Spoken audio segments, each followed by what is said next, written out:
alaikum warahmatullahi wabarakatuh, and we're back with the second part of today's episode. Adam, I'm going to hand it over to you because just before the break I read out a quote. Yes, you did. And so while you sip your water, I'll just remind everyone that today we are talking about the second part now is trusting different people. So today we talked about, sorry my throat. Today we talked about how to deal with problems. That's what we're talking about today, how to deal with problems. So in the first half we talked about actually acknowledging what that problem is and finding that courage to talk about it and knowing that, you know, having that admittance, you know, saying to yourself that actually, yes, I do have this issue. It's not a defeatist type of way of thinking. It's actually quite strong, quite positive, and that will allow you to move forward with it. You know, when anyone ever criticizes you, you got to ask yourself, why did they say that for? And if you know yourself, and remember what I said in the first thing, when you know yourself as a person, right, no one can ever say anything to you. So if someone has said to you that, oh, you know, you're nothing, you're a piece of rubbish, why would that person say that for? Am I? No, I'm not, because I've done this, this and this. So that means the other person's got the issue, yeah? But then are you going to turn around and say, actually, it's not me, it's you, you've got the issue? If That's you want just to going say to break that, out into well, if you want to say that, you want to say argument, that's up to you. But you know, I think just to yourself, you say that as a reassurance.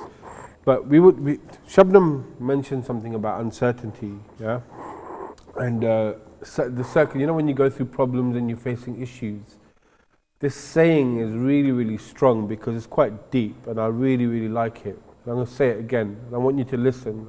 I'll actually repeat it twice, if that's all right with you. Okay, that's fine. Good. Got the wife's permission, now I can do anything I want. Woo! I know anything you want, you're going to read out this quote. Okay. That's what you said you were going to do. So, all right, let me say.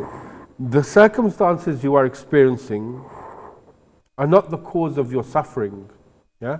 So the circumstances that you're experiencing now are not the cause of what you are suffering. So you may be suffering anger, pain, being upset, having uncertainty, stress, depression, yeah? The cause of your suffering is the thought that what is happening should not be happening. Yeah? Yeah. So the cause of your suffering is the thought that what is happening should not be happening. This shouldn't be happening to me. Why me? Why is it happening to me for? You know that, well, that thing that everyone's, it's a common thing, right? It's quite common, but I'm going to pause on that thought because we're going to take a call, inshallah. Assalamu alaikum. Who do we have? Wa alaikum assalam. I'd just like to ask the brother, once you recognize a mistake and you've admitted it, and still people don't accept it, what are you meant to do then? Okay, so let me just repeat that for everybody. That once you've admitted that you've made a mistake, okay, but people don't want to accept that, what do you do then? When you admit you've made a mistake and people don't want to accept it, what do you you made do? a mistake, and what is it that they just turn around and say, well, I don't care, you did this, you need to suffer now. And how would you say that? What kind of reaction? Has the caller gone or is they still there? The children, and psychologically, nobody's working as a team to get better. As children?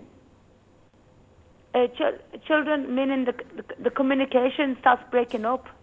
Yes, you're right. Okay, yeah, the communication does start breaking up. So it's how do you deal with that?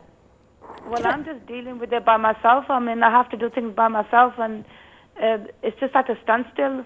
I mean, I don't know what to do next now because it's my health. I've got a disability as well, and then I'm still stranded. And like you said, you need to let it out. I've done that bit. I've written it down. I've sought help from the other places. I've been going for 2 years to get courses to build up my confidence. So let me ask you a question. Yeah, what's your objective behind what you did? My objective is that because we didn't have the knowledge, the lack of knowledge of education in our culture, the way I was raised up is why we're going through this phase. And it's not their fault, but before I used to blame people. Yep. But now that I've educated myself into the fields of mental illnesses, that I can understand why people are going through. And in the I mean, you've Quran done it the says, right. until you don't learn the knowledge, you don't understand anything. Until you need to know the meaning behind it. You do. And now that I've understood it, we need to work as a team to understand it together. Yeah, that's very important. I think you've identified that step. Inshallah, if you want to, if you're happy, do leave us even your email address, and inshallah we can work through it, or just see if there's any other avenues that there are to explore. And sometimes it is difficult. So the caller mentioned that something that can stem, and that's really quite important, that I think maybe we haven't put the emphasis on, that in our childhood there are certain things that happen, or there's certain things that actually grow with us, whether it's a negative experience, and we mentioned this a few shows ago. Sometimes we carry those things, whether it is fear, whether it is a particular illness, throughout with us. And once we pinpoint that in adulthood, if it's not addressed properly, it can cause problems later down the line, doesn't it? What was the caller talking about mistakes? So I didn't hear the caller very well. So once you've admitted that you've made a mistake, you've done something, or you've got, say for example, you're dealing with an illness or you're dealing with a disability, but people don't want to talk about it because those communication channels haven't really been used effectively, for example. Maybe those communication channels are bad. How do you turn that around? So so let me get this straight. You got a disability. She's already done her bit. She's talked to someone. We've talked to somebody. And they don't want to know. If we're not quite sure what's going on, we said, okay, we've identified the situation, we've identified the problem.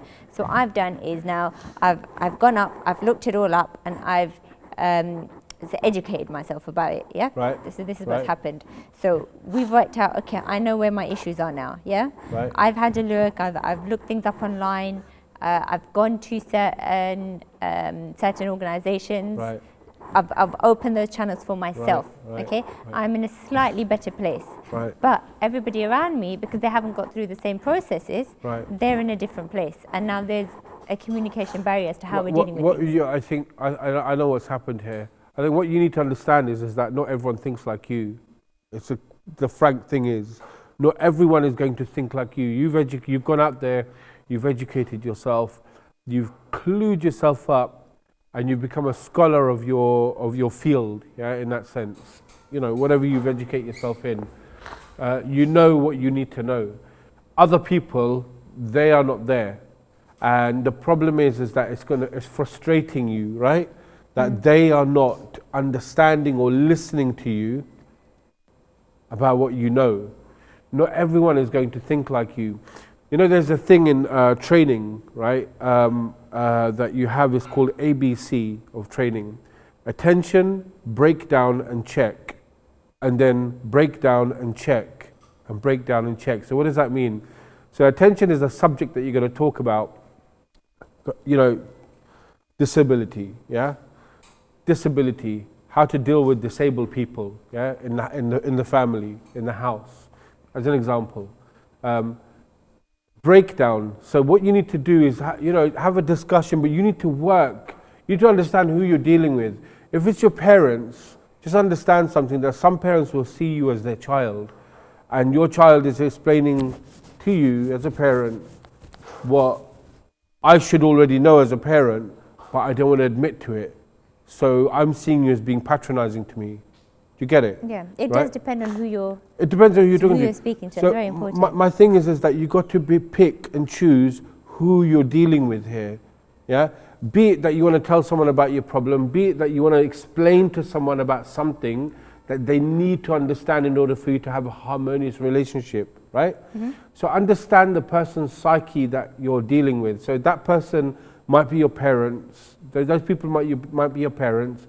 That person might have an aggressive reaction naturally to just you trying to explain them something. They might snap at you. And that's not necessarily because they're retaliating against the issue. No. It's an insecurity of their own selves. Yeah, exactly. Yeah? That's an insecurity of themselves. Some people are, full of pride. They don't want to admit that they don't know anything.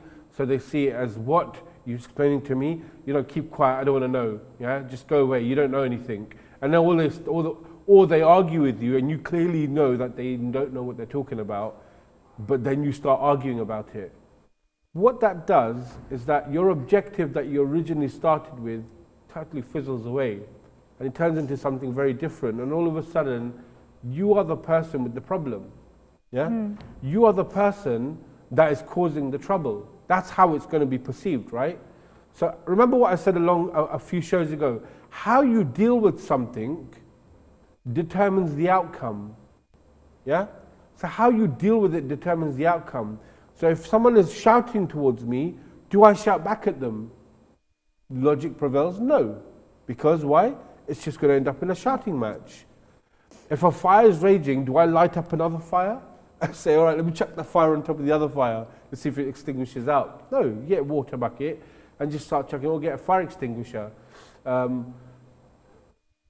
what you need to do is you need to understand who you're dealing with. Yeah, understand the psyche. So this person are my parents. Use your wisdom. Yeah, wisdom. We all have wisdom. I don't care who you are. You all have wisdom.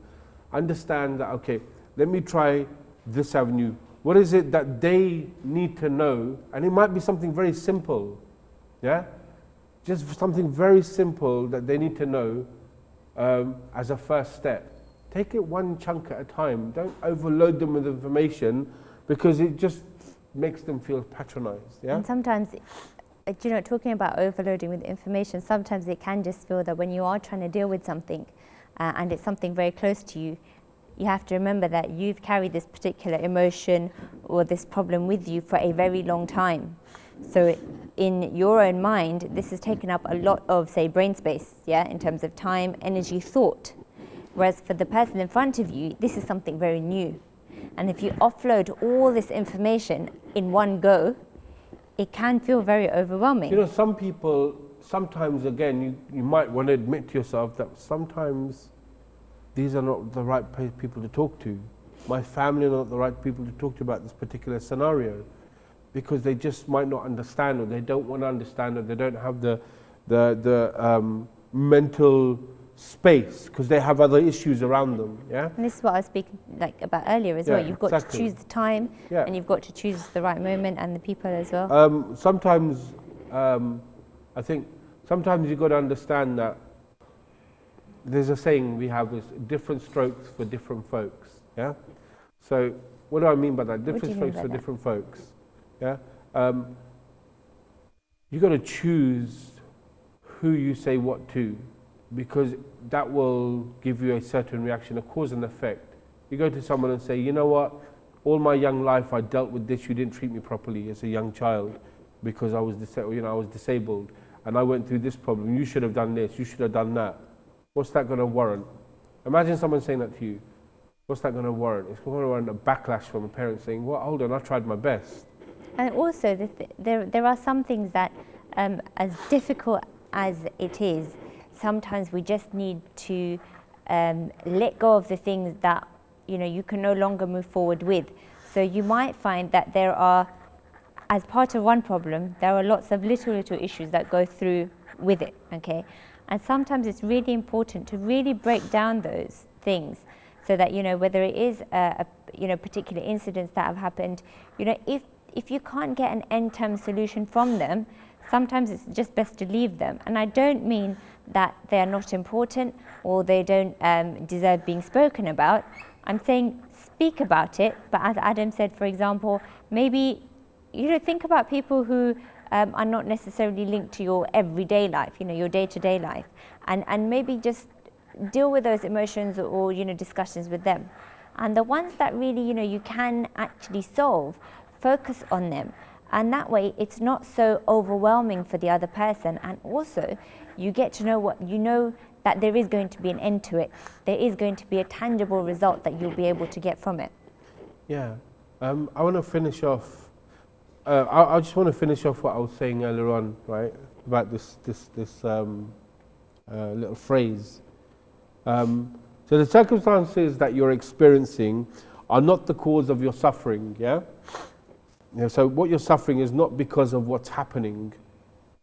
The cause of your suffering is the thought that what is happening should not be happening. So you're thinking to yourself, why is this happening? Why me? Why am I going through this? Yeah? Or is not supposed to happen. This is not supposed to happen to me. I'm a good person. I pray. I help people. I do this. I do that. It's not supposed to happen to me. Why is it happening to me? Yeah? And then when you do that, you're actually drawing yourself away from actually dealing with the issue. But you know, there's a thing called, someone taught me a long time ago, called the circles of influence. So you have your inner circle and you have your outer circle. I wish I could have shown a diagram on here, but that's just my organization. But anyway, We can bring it up that's next a week. different subject altogether, organization skills, which I'm not going to be talking about. So anyway, and Shabnam will testify to that. But anyway, so circles of influence, inner circle, outer circle. What's inside that circle, you can control. It's within your control. You know, I spilt this on the, you know, my water on here. I get a cloth, I wipe it up. It's in my control, in a circle. Yeah, as an example, something that's tangible, something that you can hold. You can do it straight away. Something that you cannot control is what we call a macro. Yeah, so there's micro inside and there's macro outside, right? You cannot control what's outside. That's the outer circle.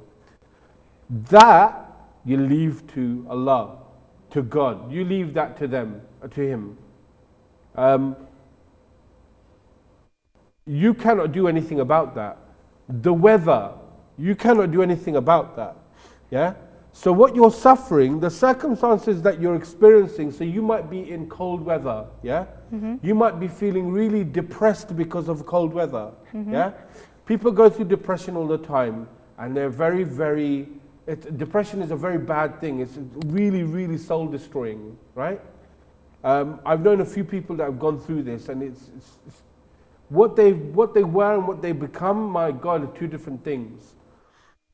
But those circumstances, when you're in cold weather, it's freezing. You hate the cold, don't you? I was just, you know, you're saying that, and I can just imagine when I was at university and I was where we were situated. We were not too far from the docks, and I'm sure that that's what always made it felt as though it was always colder than probably what it was. And I really, really don't like the cold very much. But you know, to the point where sometimes it can make you really unhappy. But the thing is, you can plan, right? You can try and take charge of some of the things that you can control. Well, let me ask you a question first, right? And this is quite interesting, that you are in a cold weather, you're really, really suffering in that cold weather. And it's sometimes cold, some people find it very depressing, cold weather. They look outside and it's grey and dull, raining. And some people hate the snow. Freezing weather, cold, you're depressed. Some people who go through depression want to kill themselves. Yeah? That's because by not addressing issues across the way, though. So if it's cold and you're freezing, yeah? This is something I call the seasonal effect, right? And someone else I listened to a lecture once, they call this a seasonal effect, right? So you're cold, it's freezing outside, cold and it's dreary, you feel depressed, you feel like doing nothing. Would you kill yourself because of that? No. I've learnt that I need to wrap up warm and actually go outside. Well, the other thing is that it's not going to last long, is it? It's not going to. Nothing lasts forever. The sunshine's going to come out sometime or other. We know this because of our previous experience before, that we know the sunshine's going to come, right? That winter doesn't last forever.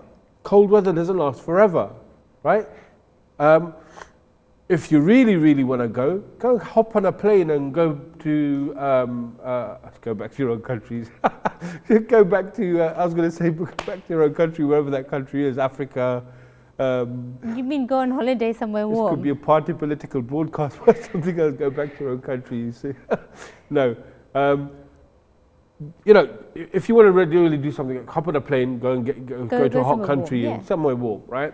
So what you need to do... That's if you can do that. But if you can't do that? Forget that. What I'm saying is that the winter goes, it ends, and you've already thought about topping your, you know, committing suicide, shall I say, because you're depressed. Why? Sunshine's going to come out one day or another. So when people go through this, that thought process that they have, is actually just the thing that's causing the suffering, not the circumstance. Something that's out of your control, you cannot control. If you can control it within you, you drop this, or you need to talk to someone. Talking, when I say talk to someone, talking solves a lot of problems. It does. But choose your times. Choose your times, choose your people. You know, there are many things like that. I mean, you talked upon depression, and maybe we'll try and hit that when we talk about mental health and things like that. You know, maybe this is something that, you know, people are experiencing similar problems. You know, can we make ourselves more aware of what's going on around us? Are there things that we can do more to help ourselves or to help other people? Could it be something that, you know, you can embark on a small project like we were talking about? Every week we will encourage you to try and think of something that you can do within your local area to help those that are around us. You know, when we talk about insecurities and trying to deal with those issues, something, you know, it reminds me of Prophet Musa alayhi salam, that because it was known that he had either a stammer or some sort of speech impediment, he made a dua at one point, and it was so that Allah subhanahu wa ta'ala would make things easier for him. And it's in Surah Taha, and it's Rabbi shrah li sadri wa yassir li amri wahlul uqdatam min lisani yafqahu qawli, that, you know, oh Allah, expand for me my chest and give me that reassurance so that my task becomes easy for me. You know, my the speech impediment, my tongue gets, you know, the knot in my tongue gets untied, and that people can understand what I am going to say. And that was quite a powerful dua of his, which, you know, Allah helped him. Yeah, give him just that confidence. I think a lot of people use the prayer of Moses, they call it, when because he's known to have a stammer. And when he read this, and I think the biggest example is a well-known speaker now who globally goes around and they've got their own teacher. And maybe we can mention that in next week's show. Yeah. Because we are actually coming to the end of today's show. Wow. So, inshallah, you know, if you've got queries, do drop us an email at generation.y.iqra.tv. And like us on our Facebook as well. We are on Facebook, you can join us. But remember that you can watch us again next week, inshallah, same time at 6 o'clock, and we are live at that point. If you missed any shows, do tune in on Sunday. But from me, it's Assalamu alaikum. And from me, wa alaikum salam.